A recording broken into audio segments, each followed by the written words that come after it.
My wife handed me a positive pregnancy test. It's not yours, but you'll raise it. I smiled and replied, congratulations. Then I showed her the video of her confession and the vasectomy report I got 6 months ago. Her face as I handed her the divorce papers. I, 38 male, work as a senior risk analyst. My job is to stare at data all day and find the one tiny variable that's out of place. The one number that's lying. I find it, I pull the thread, and the whole faulty system unravels. I'm meticulous. I'm patient. I'm not a fictional hero. I'm just a man who knows how to read the patterns. My wife, Alara, 35, always said she loved that about me. She called it my stable genius. She, on the other hand, is impulsive, passionate, all big emotions. We were the opposites attract cliché.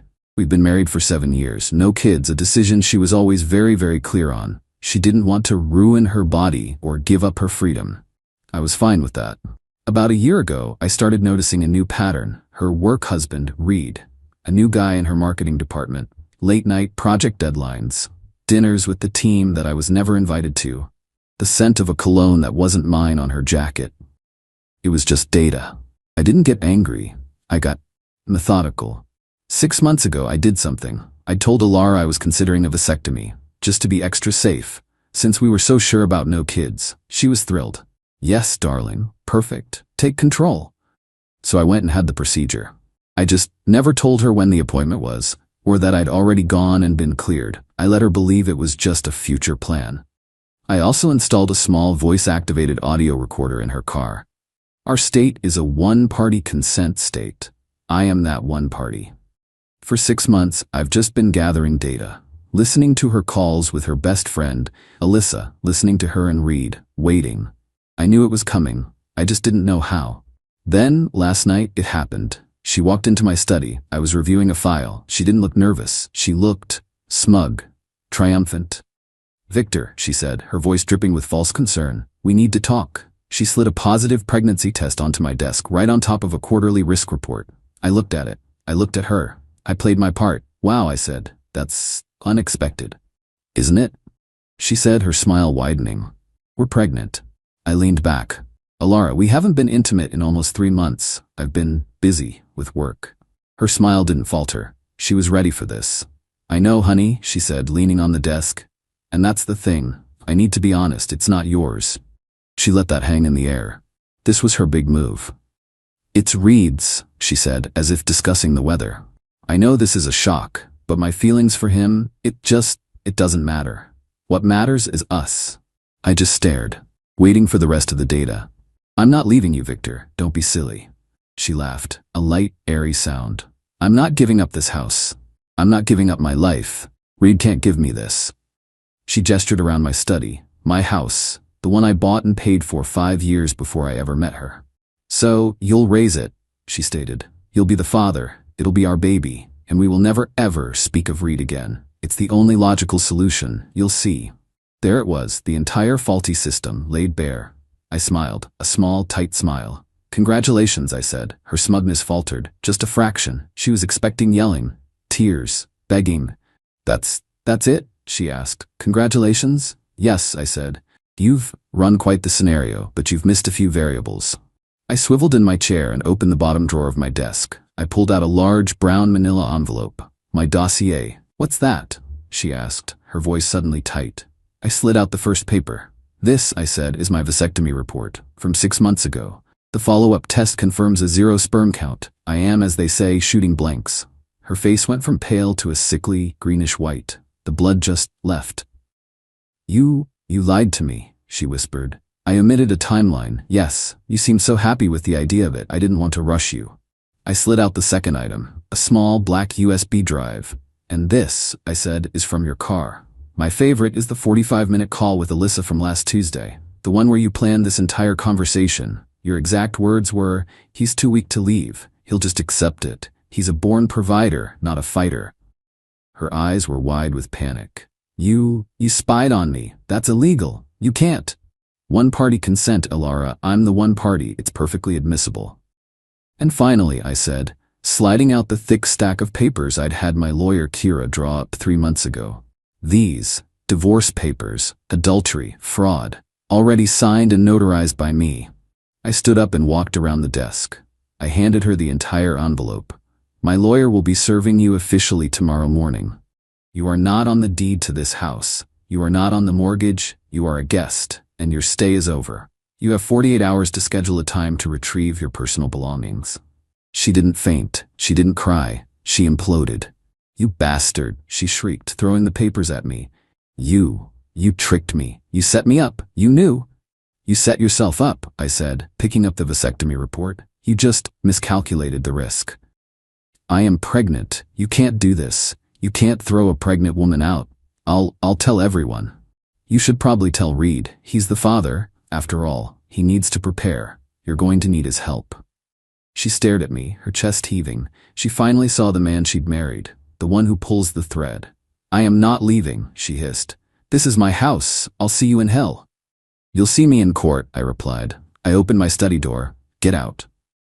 She's gone. For now, she's at Alyssa's. The first thing I did after she left was call my locksmith. New high-security locks on all doors.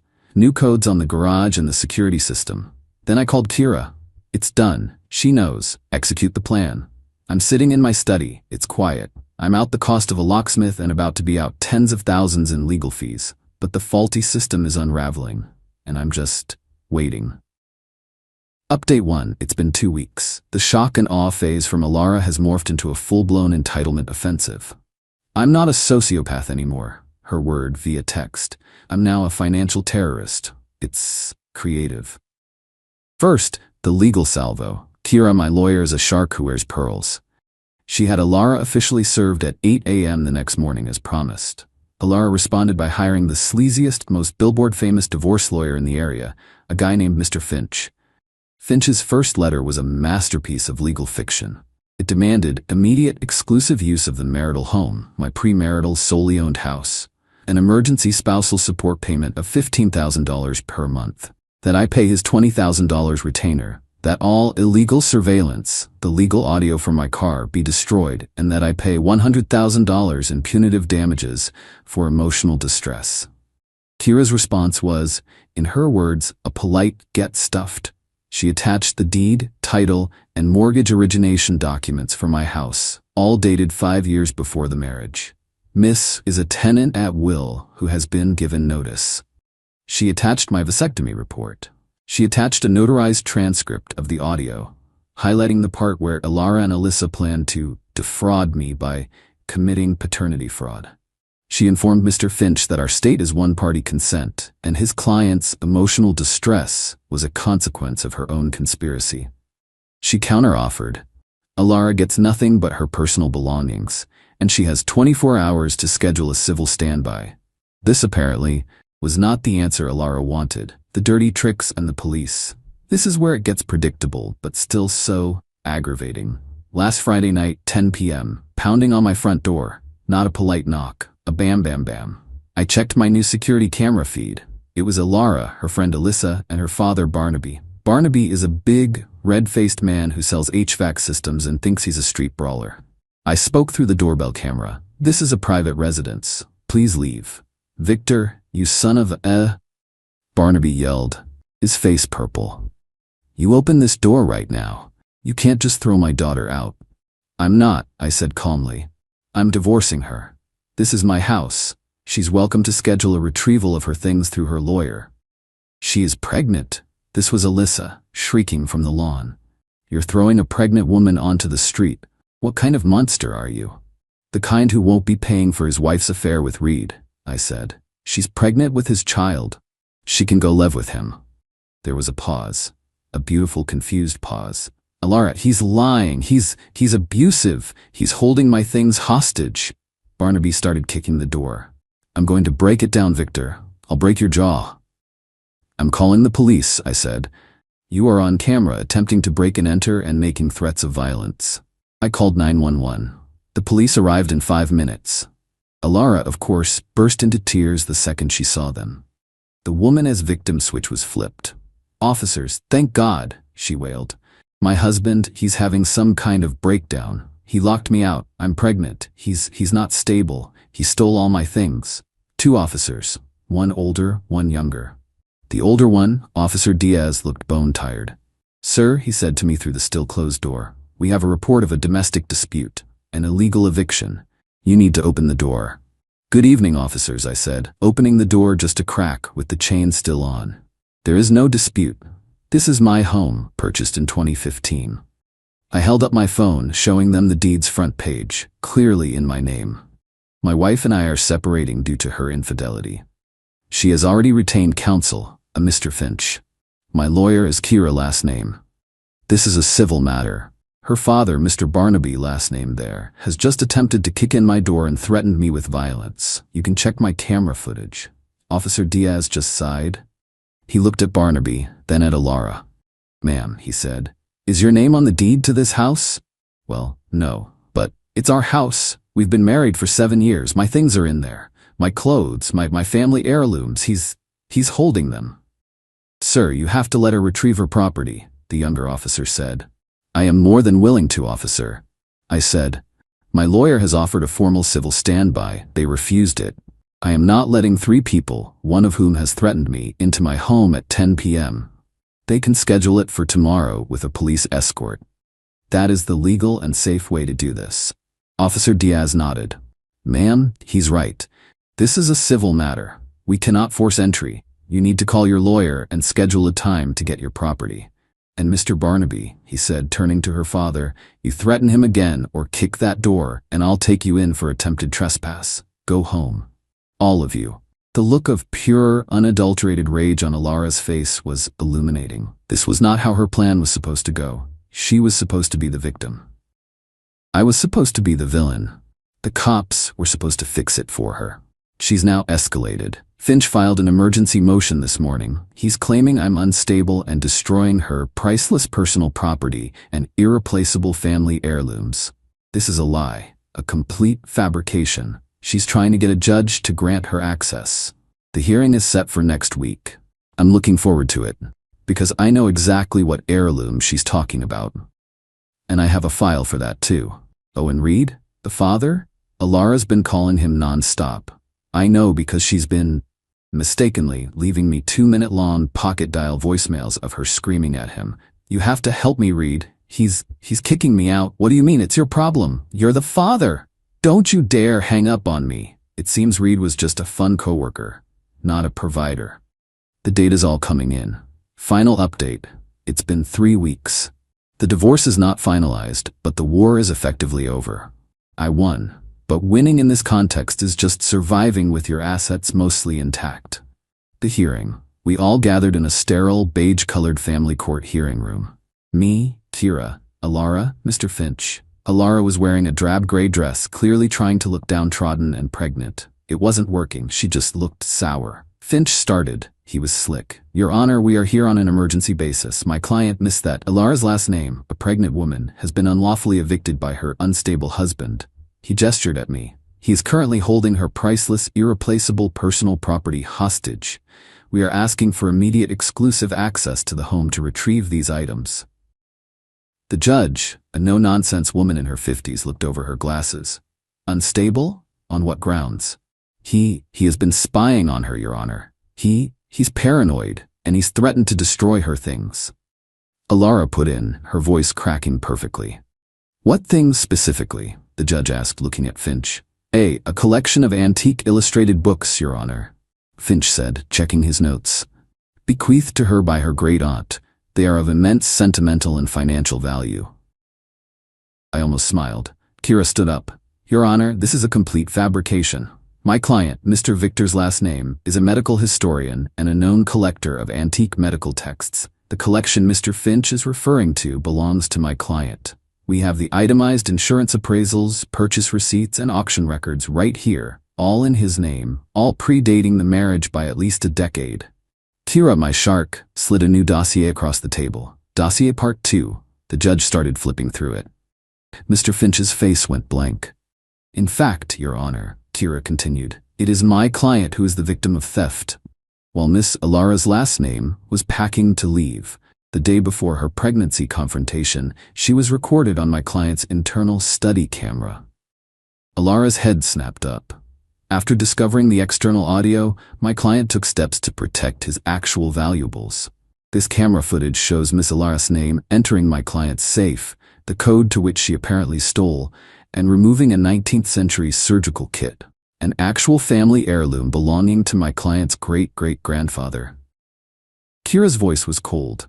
We also have this. She slid over a single piece of paper, a pawnshop receipt, from 2 days after Ilara left my house. She sold his great-great-grandfather's heirloom, Your Honor, for $800, to pay, we assume, for Mr. Finch's retainer. The silence in the courtroom was absolute. Mr. Finch looked at Ilara. He was livid. He'd been lied to. Ilara was literally shaking, her face bright red. He owed me. He lied to me. The judge took off her glasses. Miss Ilara's last name, are you telling me you filed a false motion, lied about these heirlooms, and are now admitting to stealing and selling your husband's property while pregnant with another man's child? Is that the gist of this? This hearing is over, the judge said, her voice like steel. Motion for emergency access is denied. Mr. Victor's last name's motion for exclusive use of his separate property is granted. A civil standby will be scheduled, with a court-appointed marshal present. And Miss Ilara's last name, I strongly suggest you return that $800 or you will be facing a criminal theft charge. We are done here. The civil standby. It happened 2 days later. Ilara showed up. No parents, no Alyssa. Just her and a U-Haul van driven by a guy she clearly hired off an app. The marshal stood by the door. I stood in my entryway. She was all business, furiously packing her 300 pairs of shoes and 80 designer bags into boxes. She was visibly pregnant now. She looked tired and angry. She didn't speak to me until the very end. She was taping up a box of bathroom supplies. You could have just accepted it, Victor, she muttered, not looking at me. We could have been happy. It could have been easy. No, I said, leaning against the doorframe. You could have been comfortable. I would have been a prisoner. So what? She snapped, finally looking at me. You're a provider. You're stable. That's your job. You had to go and ruin it. You couldn't even be a man and raise another man's kid for me. The entitlement. It was terminal. Where's Reed? I asked. Her face crumpled. He moved. Transferred to the West Coast office. He blocked me. He said I was too much drama. The natural, predictable consequence. The AP was a coward, not a provider. That's a shame, I said. The marshal says your time is up. The final resolution. The divorce was brutal, but fast. Once the theft was on the table, Ilara had no leverage. I agreed to drop the criminal charges for theft. I'd already bought my surgical kit back from the pawn shop, another $1,200 loss for me to fix her crime. In exchange, she signed everything. She walked away with her clothes, her car, which was in her name, thank God, and her personal debt. She got no alimony. She got no stake in my house. She got no part of my pension or my collections. The judge finalized it based on the clear evidence of fraud and dissipation of assets, the theft. I'm still here, in my house. It's quiet. I'm out about $50,000 in legal fees. I'm out the $1,200 to get my heirloom back. I'm out 7 years of my life. So in a very real way, I lost. But I'm free. The faulty system is gone. I heard from a former mutual friend that Ilara is living with her parents. Barnaby and Fiona are apparently not happy about funding her and the baby. She's due soon. I'm just done. I'm not celebrating. I'm not going on a trip. I'm sitting in my study, looking at my 19th century surgical kit back on its shelf, and I'm just analyzing the data. The pattern is clear, and I'm glad I pulled the thread.